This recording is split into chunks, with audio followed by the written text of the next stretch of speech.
तो ये super healthy, super tasty कच्चे चावल का नाश्ता बनाने के लिए यहाँ पे मैंने लिए 1 कप चावल, जिसको मैंने 4 से 5 घंटा पहले भिगा दिया था। वही नॉर्मल चावल जो हम घर पे खाते हैं, बासमती चावल नहीं है।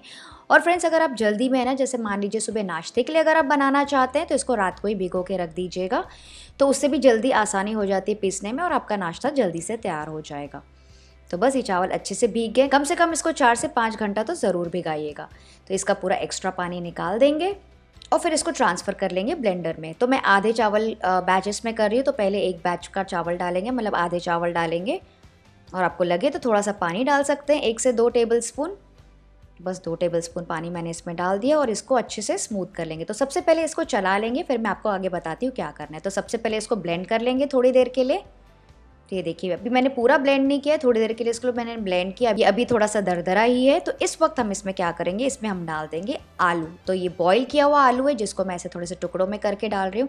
इसकी वजह से क्या होगा ना, बहुत ही अच्छा टेस्ट आ जाएगा, इसमें क्रीमीनेस आ जाएगी।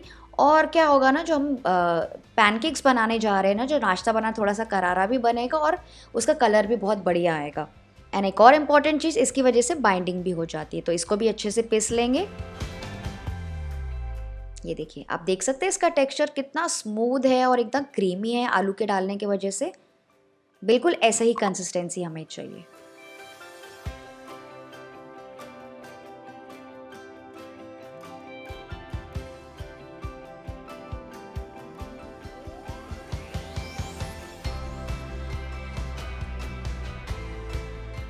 मैं आपको हाथ से टच करके दिखाती हूँ। नॉर्मली जैसे हम डोसा की कंसिस्टेंसी होती है ना, हल्की सी दरदरी, बिल्कुल वैसे ही कंसिस्टेंसी का है।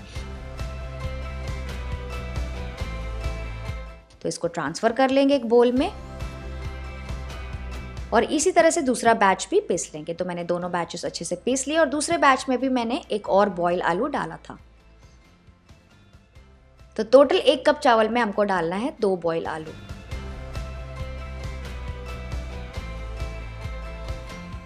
इसमें अब मैं डालूंगी 1/4 कप दही। तो ये नॉर्मल कल की जमी हुई दही है, बहुत ज़्यादा खट्टी नहीं है। इसको भी अच्छे से मिक्स कर लेंगे। और अब इसमें हम डालेंगे वेजिटेबल्स। तो यहाँ पे मैं डाल रही हूँ आधा अनियन एकदम फाइनली चॉप्ड, आधा टमाटर मैं डाल रही हूँ एकदम फाइनली चॉप, आधा कैप्सिकम फाइनली चॉप और एक छोटा सा कैरेट मैंने लिया, उसको ग्रेट कर दिया। छोटे छोटे पीसेस में नहीं डाला है ताकि वो जल्दी से पक जाए और बच्चे आसानी से खा लें। फिर मैं इसमें डाल रही हूँ 1 से 2 हरी मिर्चें और मैं डाल रही हूँ थोड़ी सी ग्रेटेड अदरक। वैसे ही डालना ऑप्शनल है। और फिर मैं डालूँगी फ्रेश धनिया और इन सारी चीज़ों को अच्छे से मिक्स कर लेंगे।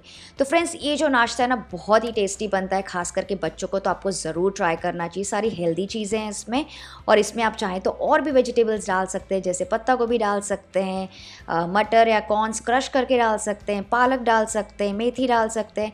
जो आपके बच्चे नहीं खाते हैं, जो आपके घर में फ्रिज में अवेलेबल हो ना, वो डाल सकते हैं। बस ये ध्यान रखिएगा कि उसको फाइनली चॉप करना है ताकि वो अच्छे से पक जाए पैनकेक के अंदर। तो देखा आपने, हमको ऐसी कंसिस्टेंसी चाहिए। अब इसमें मैं डाल दूंगी 1 टीस्पून नमक, आधा टीस्पून मैं डाल रही हूँ रेड चिली फ्लेक्स, क्योंकि मैंने हरी मिर्ची भी इसमें डाली थी। आधा टीस्पून मैं डाल रही हूँ ज़ीरा और इसे भी अच्छे से मिक्स कर लेंगे। तो फ्रेंड्स, यहाँ पे ये बहुत बेसिक मैंने फ्लेवर्स डाले, इसकी वजह से भी बहुत अच्छा टेस्ट आता है। बहुत ज़्यादा फ्लेवर्स की ज़रूरत बिल्कुल नहीं पड़ेगी। ये देखिए, इसकी कंसिस्टेंसी बिल्कुल ऐसी थोड़ी सी गाढ़ी कंसिस्टेंसी की होनी चाहिए शुरू में। और अगर आपको लगे ना थोड़ा सा लूज़ हो गया, तो आप इसमें 2 टेबलस्पून और चावल का आटा अगर आपके पास अवेलेबल है, या फिर नहीं तो सूजी तो सबके घर में होती है, 2 से 3 टेबलस्पून आप सूजी डाल सकते हैं, कोई भी बारीक या मोटी। तो बस इसको रेस्ट करने के लिए साइड में रख देंगे, बस 10 से 15 मिनट के लिए, जैसे कि आटा वगैरह सब इसमें अच्छे से सेट हो जाए। तो जब तक ये रेस्ट कर रहा है, चलिए फटाफट चटनी बना लेते हैं। तो यहाँ पे छोटे से ब्लेंडर में मैंने लिया है 2 टेबलस्पून मूंगफली, रोस्ट की हुई मूंगफली मेरे पास। आप चाहें तो इसके बदले रोस्टेड चना मिलता है ना, जो दलिया, वो भी डाल सकते हैं। फिर मैं इसको गीला करने के लिए डाल रही हूँ 2 टेबलस्पून दही। आप चाहें तो इसके बदले पानी भी डाल सकते हैं, लेकिन यहाँ पे मैं दोनों चीज़ें यूज़ कर रही हूँ। इससे क्या होगा, एकदम क्रीमीनेस भी आ जाएगी और हमारे जो मूंगफली वो भी अच्छे से गीली हो जाएगी। फिर मैं इसमें डाल रही हूँ नारियल। तो यहाँ पे मैंने थोड़े फ्रेश नारियल के टुकड़े डाले। अगर आपके पास फ्रेश नहीं है तो आप डेसिकेटेड कोकोनट यानी कि नारियल का बुरादा भी यूज़ कर सकते हैं, उससे भी अच्छी चटनी बन जाती है। फिर मैं डाल रही हूँ इसमें फ्रेश धनिया। अगर आपके पास पुदीना अवेलेबल है ना फ्रेंड्स, तो पुदीना भी डाल के देखिए, मज़ा आ जाएगा आपको। फिर मैं डाल रही हूँ 2 से 3 हरी मिर्चें, अदरक का टुकड़ा, 1 से 2 कली लहसुन की, लहसुन ज़रूर डालिएगा, बहुत अच्छा फ्लेवर आता है। फिर मैं डाल रही हूँ थोड़े से कड़ी पत्ता। तो जो भी चीज़ें मेरे पास अवेलेबल थी ना वो सारी मैंने डाल दी। अगर आपके पास कुछ भी अवेलेबल नहीं हो ना फ्रेंड्स इसमें से, घबराइएगा बिल्कुल मत, स्किप कर दीजिएगा, तो भी आपकी चटनी अच्छी बन जाएगी, या फिर कमेंट करके आप पूछ सकते हैं नीचे कमेंट बॉक्स में। फिर ऊपर से मैं डाल दूँगी नमक, और इसमें हल्का सा पानी डाल के आप इसको पीस सकते हैं। तो यहाँ पे मैंने थोड़ा सा पानी डाल दिया था, और इसको अच्छे से ब्लेंड कर लेंगे, पीस लेंगे, ताकि एकदम स्मूथ और गाढ़ी चटनी तैयार हो जाए। देख सकते हैं आप कितनी बढ़िया चटनी तैयार होगी, कितना प्यारा सा कलर आ गया है। तो इसको ट्रांसफ़र कर लेंगे एक बोल में, और इसका फटाफट से तड़का तैयार कर लेते हैं। तो तड़का बनाने के लिए एक पैन में मैंने लिया है 2 टीस्पून तेल। जैसे ही गर्म हो जाएगा इसमें हम डालेंगे आधा टीस्पून राई, और जैसे ही राई क्रैकल होने लगी कि मैं इसमें डाल रही हूँ थोड़ी सी हींग, और फिर गैस का फ्लेम फ्रेंड्स ऑफ कर दीजिएगा, क्योंकि तेल ना काफ़ी गर्म होता है इसके बाद, क्योंकि हम कड़ी पत्ता डालेंगे तो बहुत उछलने कूदने लगता है। तो उसके बाद हम डाल देंगे इसमें थोड़े से कड़ी पत्ता और थोड़ी सी सूखी लाल मिर्चें, जिसको मैंने ऐसे तोड़ के डाला है। बस इसको थोड़ा सा चलाएंगे और फटाफट से तड़का डाल देंगे इस चटनी के ऊपर, और थोड़ा सा मिक्स कर लेंगे।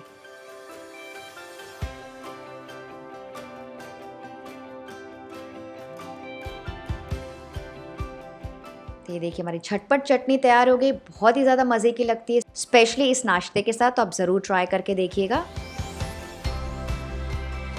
तो चलिए बैटर भी चेक कर लेते हैं। मैं आपको बैटर की कंसिस्टेंसी दिखाती हूँ। थोड़ी सी गाढ़ी हो गई है, तो अगर आपको ज़रूरत लगे फ्रेंड्स तो बिल्कुल थोड़ा सा 1 से 2 टेबलस्पून पानी आप डाल सकते हैं। मैं आपको फिर भी ऐसे कंसिस्टेंसी दिखा देती हूँ, बिल्कुल ऐसी कंसिस्टेंसी होनी चाहिए। तो इस वक्त मैं इसमें डाल दूंगी एक इम्पॉर्टेंट एंड सीक्रेट इंग्रेडिएंट, जो कि अब आजकल सीक्रेट बिल्कुल भी नहीं रहा, हर कोई यूज़ करता है अपनी कुकिंग में। वो है 1 टीस्पून या फिर 1 सैशे इनो का। यहाँ पे मैं लेमन वाला यूज़ कर रही हूँ, आप चाहें तो प्लेन वाला भी यूज़ कर सकते हैं, या फिर चाहें तो इसके बदले आधा टीस्पून बेकिंग सोडा भी यूज़ कर सकते हैं। और इसको मिक्स करते जाएंगे और फटाफट मिक्स करेंगे बस 30-40 सेकेंड के लिए, ताकि उसकी जो झाग है ना वो कायम रहे, जिसकी वजह से हमारे जो पैनकेक्स है बहुत ही ज़्यादा सॉफ्ट और फ्लफ़ी बनेंगे अंदर से, और बाहर से एकदम करारे बनेंगे। तो बहुत ज़्यादा ओवर मिक्स नहीं करेंगे, और इसको अब बनाना हम स्टार्ट करेंगे। तो यहाँ पे मैंने लिया है छोटा सा पैन। एक्चुअली ये तड़का पैन है फ्रेंड्स, लेकिन इसमें ना बहुत अच्छा बनता है। इसका जो गद्दा आता है ना, गद्दा मतलब ऐसे थोड़ी जो विड्थ आती है ना, थिकनेस आती है, बहुत अच्छी लगती है। तो मैं बच्चों के लिए तो इसमें ही बनाती हूँ, बहुत अच्छा लगता है इंडिविजुअल सर्विंग के लिए। इसमें थोड़ा सा तेल, घी, बटर कुछ भी ग्रीस कर लीजिए, और उसके बाद इसमें डाल देंगे 1 लाडल फुल, 1 से 2 लाडल फुल, मतलब 2 बड़े चमचे भर के डाल दीजिए। मतलब बेसिकली जितना बड़ा आपका पैन है थोड़ा सा ऐसे डाल देंगे। और आप चाहें तो इसके बदले छोटे से जो तड़का पैन गोल वाला होता है ना, एक नीचे से राउंड आता है पुराने स्टाइल का तड़का पैन, वो वाला तड़का पैन भी यूज़ कर सकते हैं, या फिर नॉर्मल नॉन स्टिक में भी आप बना सकते हैं, उसको एज अ चीला बना सकते हैं। बस ये है कि थोड़ा सा मोटा नहीं बनेगा। तो बस इसको कुक होने देंगे लो मीडियम फ्लेम पे। ध्यान रखिएगा फ्रेंड्स, थोड़ा सा मोटा है ना, इसको अंदर पकने में थोड़ा सा समय लग जाएगा। तो इसको लो मीडियम फ्लेम पे पकाएंगे ताकि जले ना और अंदर से भी पक जाए। तो पहले 1 मिनट इसको खुला पकाएंगे, और फिर इसको ढक के पकाएंगे लो फ्लेम पे ही, करीबन 1.5 से 2 मिनट के लिए। लिड हटाकर चेक करते हैं। ये देखिए ऊपर से काफ़ी ड्राई हो गया, ऐसा लग रहा है कि पकना स्टार्ट हो गया है।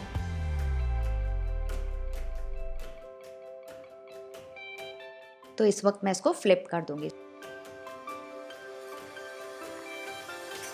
सुपर्ब, देख सकते हैं कितना प्यारा सा कलर है। और जैसे ही मैंने फ्लिप किया ना, मेरे को क्रंचीनेस का भी वो एहसास हुआ कि काफ़ी क्रंची बना है नीचे से। तो उसको दूसरी तरफ से भी पका लेंगे। आपको चाहिए तो आप इसको ढक के भी पका सकते हैं, वरना आप ओपन में भी पका सकते हैं, उससे भी बहुत क्रंची बनता है। क्योंकि क्या होता है ना, ढकने से कभी कभी थोड़ा सा सॉगी हो जाता है पैनकेक। ये देखिए जब मैं पैन शेक कर रही हूँ ना, तो ये साइड्स अपने छोड़ दिया है, मतलब कि सुपर क्रिस्पी भी बना है और पक भी गया है। तो इसको फिर से फ्लिप कर लेंगे ऊपर की तरफ से। तो ये देखिए ऊपर की तरफ से ना अभी थोड़ा सा वाइट है, तो इस तरफ मैं लगा दूंगी थोड़ा सा मक्खन। आप चाहें तो घी भी लगा सकते हैं, तेल भी लगा सकते हैं, जो आपकी मर्जी है फ्रेंड्स, लगा सकते हैं।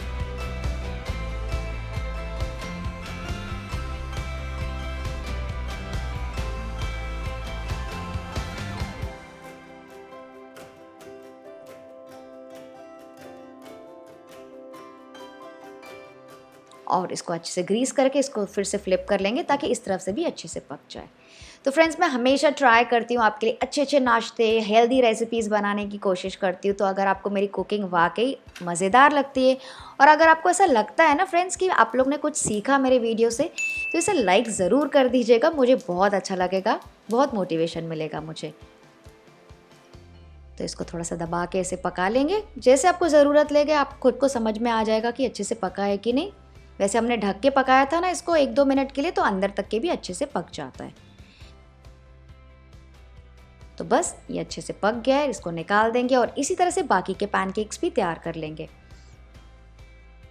गैस का फ्लेम लो करके हल्का सा तेल मक्खन लगा के डाल देंगे इसमें भर के। ऊपर से जैसे ही ड्राई हो जाएगा, आपको चाहिए तो ऊपर से ढक सकते हैं। आपको जैसा लगेगा ना बबल्स आना स्टार्ट हो गए, ड्राई हो गया, तो ढक के इसको पका सकते हैं या फिर ओपन भी पका सकते हैं। इसको पलटा लेंगे। ये देखिए सुपर क्रंची।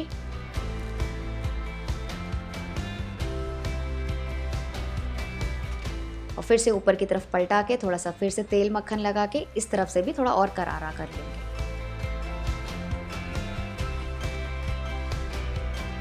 तो देखिए ये वाला भी तैयार हो गया है और इसी तरह से बाकी पैनकेक्स भी तैयार कर लेंगे।